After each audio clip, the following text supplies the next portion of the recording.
Corrigeons l'exercice 13.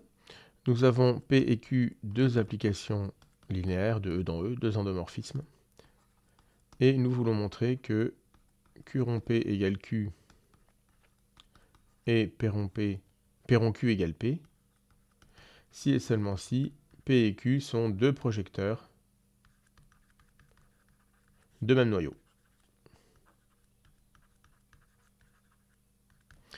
Très souvent, dans des exercices de ce style, vous verrez l'exercice 15 ressemble aussi un petit peu à ça, il faut un petit peu partir des hypothèses que l'on a et les combiner les unes avec les autres, composer les fonctions un peu dans tous les sens, jusqu'à obtenir ce que l'on veut. Alors, qu'est-ce que l'on veut ici pour le sens direct ?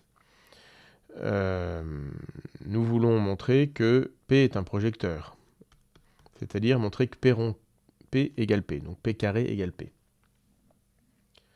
Et il faut se débrouiller avec Q rond P égale Q et P rond Q égale P. Donc, il n'y a pas de méthode tout à fait standard, il faut essayer des choses, il faut prendre son stylo, tester des choses et bidouiller un peu, triturer les hypothèses que l'on a. Ici, ce que l'on sait, c'est que P, c'est PQ.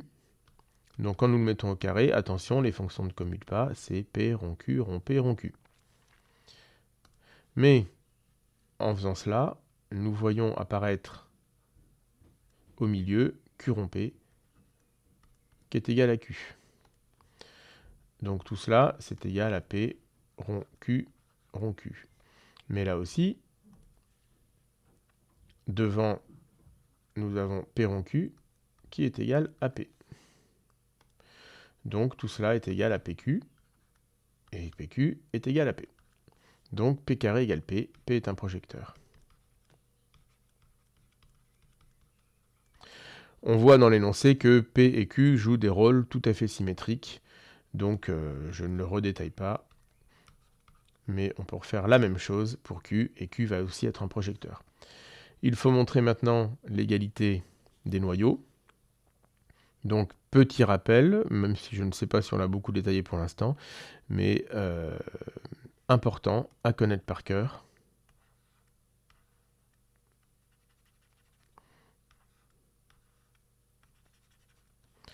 C'est élémentaire à démontrer, hein, mais ça sert absolument tout le temps.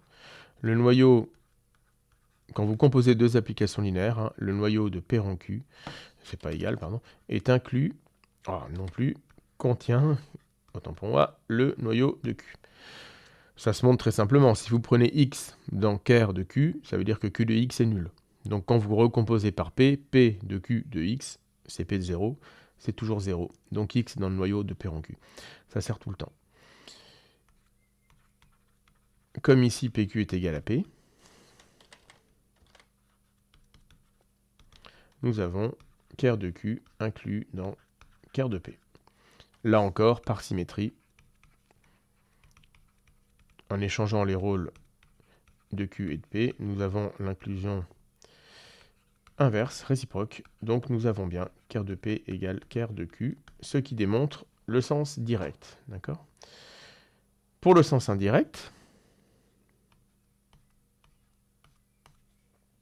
ici il va falloir utiliser que P étant un projecteur,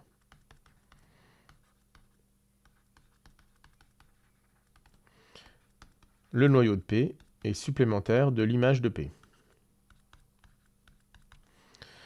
Donc si nous prenons un vecteur x de E, il va exister un élément y dans le noyau de P et un élément z dans l'image de P, tel que x est égal à y plus z. Sachant que P est un projecteur, nous avons un tas de faits. Hein. Nous savons que P de Y est égal à 0, puisque Y est dans le noyau de P. Mais aussi Q de Y égale 0, puisque le noyau de P est égal au noyau de Q. Donc Y est également dans le noyau de Q. Nous avons aussi P de Z égale Z, car un projecteur, si l'on le restreint à son image, nous obtenons l'application identité. Et P de x, c'est aussi z, par définition d'une projection. P projette sur son image parallèlement à son noyau. Donc, Q de x, c'est Q de y plus z. Donc c'est Q de y plus Q de z. Q de y étant nul, il ne nous reste que Q de z. Mais on vient de voir que z, c'est Pz. Et z, c'est P de x d'ailleurs, ce qui va aller beaucoup plus vite. Donc c'est Q de P de x, puisque Q de z, puisque z est égal à P de x. Ah, donc nous avons fini. Cela est valable pour tout x dans E. Donc Q égale QP. Même chose pour montrer que P égale PQ, par symétrie. D'accord ?